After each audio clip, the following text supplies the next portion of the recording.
famille Jambo Mbote Bentoabo Kiambote Keno, la famille Saoufé. Aujourd'hui, nous allons parler de pourquoi Internet est cher à Kinshasa.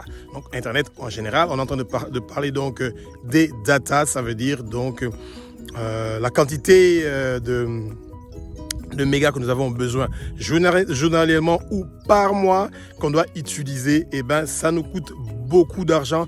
Pour la majorité des gens à Kinshasa, eh ben, ça coûte entre 20 et 25% de leur salaire mensuel et c'est quelque chose de très difficile et très compliqué. Alors, on a d'abord essayé d'expliquer que c'est pas seulement au Congo ou à Kinshasa qu'on a ce souci-là d'Internet qui coûte cher, mais donc surtout pour Kinshasa, c'est assez spécifique dans le sens où nous sommes loin de l'océan, donc ça veut dire que les câbles sous-marins qui donnent normalement Internet, donc qui donnent la connexion, l'accès à Internet, est assez éloigné de Kinshasa et ça nous rend déjà la vie assez difficile. Alors, pour essayer de comprendre la petite histoire, avant, on n'avait pas les câbles qui allaient nous donner donc Internet. Donc, on avait les satellites.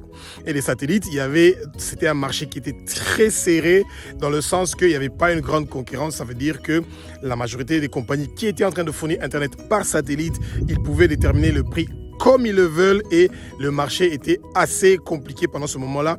Et avec l'arrivée des câbles, ça a permis, les câbles sous-marins, donc ça a permis de réduire les frais. Mais malgré ça, d'une manière ou d'une autre, eh ben, les compagnies de télécommunications, spécialement ici chez nous à Kinshasa, les prix ne sont pas en train de descendre. Et la majorité des Kinois sont en train de dépenser facilement entre 20 et 30 $ le mois pour des petits utilisateurs. Et c'est impensable de voir que dans ce moment où nous voulons améliorer donc, le numérique et réussir à digitaliser la majorité des gens donc, à Kinshasa, eh ben, les prix ne sont pas du tout abordables. Donc, Internet n'est pas abordable pour les Kinois et pour Kinshasa. Et nous allons discuter donc ensemble et vous allez aussi partager votre opinion, donner des commentaires sur ce que vous êtes en train de vivre ces derniers temps avec l'utilisation de Internet. Pourquoi Internet nous coûte cher? Eh bien, les compagnies de télécommunications sont en train donc de donner des raisons. Et on va commencer avec la première raison. La première raison qui sont en train d'avancer, c'est le problème d'énergie. Alors, ça, c'est un problème qu'ils vont toujours utiliser pendant beaucoup d'années et ça veut dire que le peuple sera toujours le dupe. Et donc, on va vous expliquer rapidement c'est quoi le souci. Pour pouvoir donc faire passer donc, les datas, ça veut dire pour faire passer Internet, eh ben, les compagnies de télécom ont besoin de l'énergie. Ils ont besoin de l'électricité. Or, la majorité des antennes qu'ils utilisent, eh ben, il doit y avoir des groupes électrogènes qui fonctionnent 24 heures sur 24 et qui consomment du mazout et ça leur coûte beaucoup d'argent. Et ben, eux, qu'est-ce qu'ils font? Ils sont en train de nous facturer à nous, les citoyens, pour cette consommation-là extrême, donc d'énergie. Ça veut dire que donc, les groupes électrogènes et leur entretien, plus le personnel qui doit toujours passer pour aller remplir les groupes électrogènes, etc. La location des endroits où ces antennes-là sont situées, ça leur coûte donc beaucoup de l'argent. Vous avez tout compris et eux, ils nous facturent à nous, les citoyens. Alors, au numéro 2, il y a donc un souci. Le Congo est un grand pays, donc géographiquement, ça veut dire que les distances sont grandes. Donc, les câbles sous-marins passent par donc l'océan et ensuite il faut que ça passe à partir de l'océan. On doit tirer les câbles vers Kinshasa et ça coûte de l'argent pour donc les matériaux et ainsi que l'entretien de tout ce processus-là et de ces antennes, etc. Donc ça coûte beaucoup de l'argent géographiquement parlant parce que le Congo est grand et Kinshasa est assez grand, ça veut dire que ça rend les choses un peu plus compliquées. Alors au numéro 3, c'est ça qui est un souci vraiment déplorable. Alors, les compagnies de télécom disent que pour qu'ils puissent avoir une licence de pouvoir donc opérer ici au Congo, ça leur coûte 1 milliard de $ seulement la licence de télécom. Alors, vous imaginez quand vous faites un investissement de 1 milliard de $ sans avoir même fait A, B, C, vous n'avez rien fait, vous avez déjà dépensé 1 milliard de $. Et je vais vous dire au Congo, c'est pas seulement les gens du télécom qui se plaignent de ce problème-là, et ben, les compagnies minières aussi ont le même souci pour avoir des permis d'exploitation. Ça commence à partir du milliard de $ jusqu'à monter. Donc, c'est pas tout le monde qui est la bienvenue pour venir faire des investissements dans le télécom. Et ensuite, au 4e point, ils sont en train de réclamer des taxes qui sont extrêmement élevées et que ces taxes-là, ils doivent récupérer cet argent-là chez les citoyens congolais, ou sinon, ils ne peuvent pas réussir à faire donc des bénéfices. Et nous allons parler tout à l'heure de qu'est-ce qui ne va pas avec ces compagnies-là de télécom qui sont en train de nous rendre la vie très difficile parce que les datas sont en train de s'épuiser à une très grande vitesse. On ne comprend pas qu'est-ce qui va pas et en plus, ça coûte cher. Alors, 1 giga, pour le moment, officiellement, ça coûte donc $1. Donc, ça veut dire, et c'est $1 prix d'achat.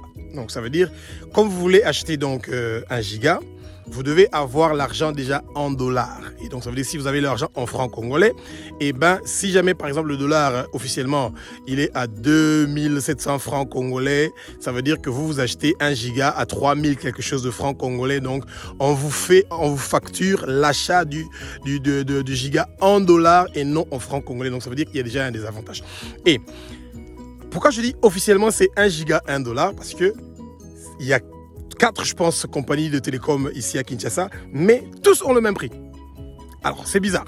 Ça commence à ressembler à une histoire de cartel. Ça veut dire que tout le monde s'est entendu qu'on garde le même prix et ils se sont divisés les secteurs parce que ce n'est pas tout le monde qui a les antennes partout. Donc, ceux qui ont les antennes à certains endroits, eh bien, c'est eux qui sont des bénéficiaires de ces clients qui sont de telle région ou de telle contrée ou de telle commune, etc., où l'accessibilité ou la connexion, elle est facile. Alors, maintenant, le grand souci qu'il y a, c'est quoi? Et que malgré que Internet est donc disponible, c'est un Internet qui est lent. Donc, ça veut dire, officiellement, on dit qu'on a le 4G à Kinshasa, mais je pense que le 4G à Kinshasa, peut-être qu'il s'arrête seulement à Gombe. Dès que vous sortez donc de Gombe, eh ben, vous vous retrouvez avec un 3G, c'est lent. Et vous allez remarquer que quand vous avez 1 giga que vous avez mis dans votre téléphone, en moins de 30 minutes, quand vous regardez 1 ou 2 ou 3 émissions sur YouTube de 10 minutes ou de 15 minutes ou moins peut-être, eh ben, votre giga est terminé. Et c'est très bizarre de voir que les gens ne disent rien. Ils constatent que leur consommation d'Internet n'est pas vraiment spéciale. Parce qu'en Europe, par exemple, la moyenne des gens qui utilisent donc Internet d'une façon vraiment très appétissante, ils ne dépassent pas 2 à 3 gigas par jour. Et à Kinshasa, quand vous avez 2 gigas et que vous pensez que vous allez réussir à tenir la journée, du tout, c'est pas du tout le cas. Et ben, ça va vite s'épuiser. Et ça, c'est parce qu'il n'y a pas donc de concurrence. Alors, qu'est-ce qui s'est passé? La majorité des Kinois se sont retrouvés dans le système Ibu, comme on les appelle. Donc, ça veut dire pendant la journée, ils doivent dormir et la nuit, parce qu'il y a donc ce qu'on appelle donc les tarifs de nuitée. Ça veut dire que vous, à partir de 23h, si je ne me trompe pas, ou peut-être minuit, pour certaines compagnies de télécom, où vous payez donc $1 et vous avez 10 gigas et donc vous avez toute la nuit que vous pouvez vous amuser à regarder toutes les émissions que vous voulez.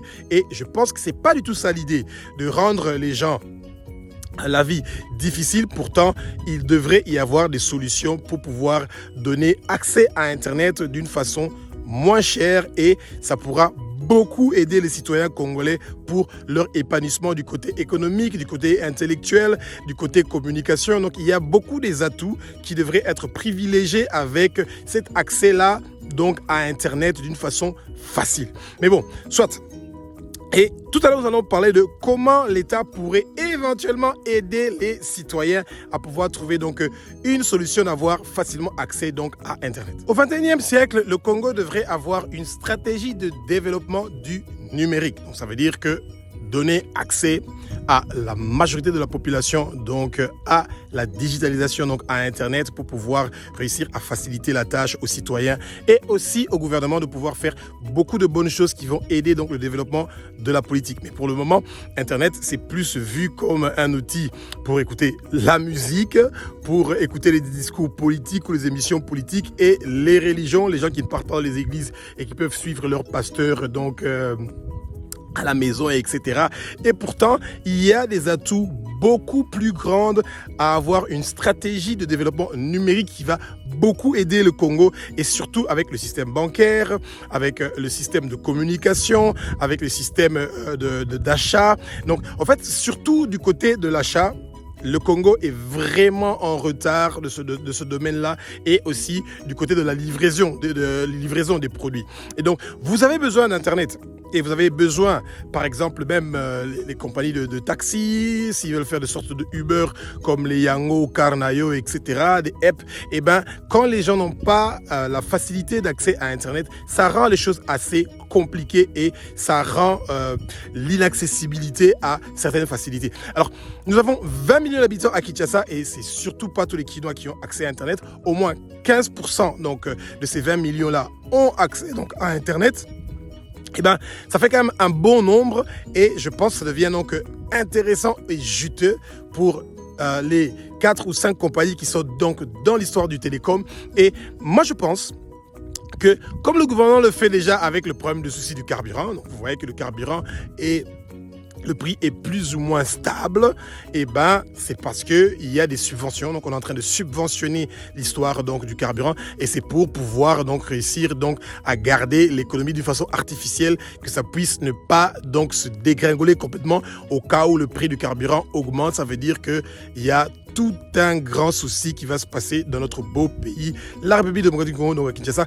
Et c'est la même histoire avec Internet. Et je pense que le gouvernement devrait donc subventionner ou réduire les taxes donc de ces compagnies de télécom pour que ces gens-là puissent donc pouvoir donc faire un geste pour le volume peut-être des data. Donc ça veut dire peut-être que le prix, ils pourront garder ça à $1, mais que ce ne soit pas 1 giga, mais que ce soit par exemple 3 gigas ou 4 gigas, comme ça se fait dans beaucoup d'autres pays. Et ben c'est nous qui sommes en train de payer les prix. Et je ne sais pas si vous avez remarqué, ces derniers temps, quand vous mettez les datas, ça disparaît très vite. Ça ressemble comme si RAM s'est réveillé, mais avec un autre nom qu'on ne connaît pas, et il est en train de bouffer nos mégas, et on ne comprend pas qu'est-ce qui ne va pas, et c'est vraiment dommage. Alors, ce qui est vraiment très dommage, c'est que quand vous regardez dans le continent africain, eh ben, le Congo, c'est un grand pays. Ça veut dire qu'on doit toujours avoir la fierté d'être compétitif par rapport aux autres pays. Et c'est triste et c'est dommage que des pays comme le Soudan, les pays comme le Maroc, le pays comme le Rwanda, le pays comme le Cameroun, que dans ces pays-là, Internet est moins cher par rapport à chez nous, en République démocratique du Congo. Et quand vous voyez ce que ces gens sont en train de faire, ils sont en train donc d'avancer à pas de géant pour pouvoir réussir donc à mettre une stratégie donc de développement numérique qui est digne de ce nom-là et aussi de rendre Internet accessible à moins de 2% du revenu mensuel de leurs habitants. Vous voyez? Et ça, c'est les normes internationaux qui est donc normalement, même à l'Union européenne, c'est ça qui est exigé, donc que les gens puissent avoir donc facilement accès à Internet à moins de 2% de leur revenu mensuel.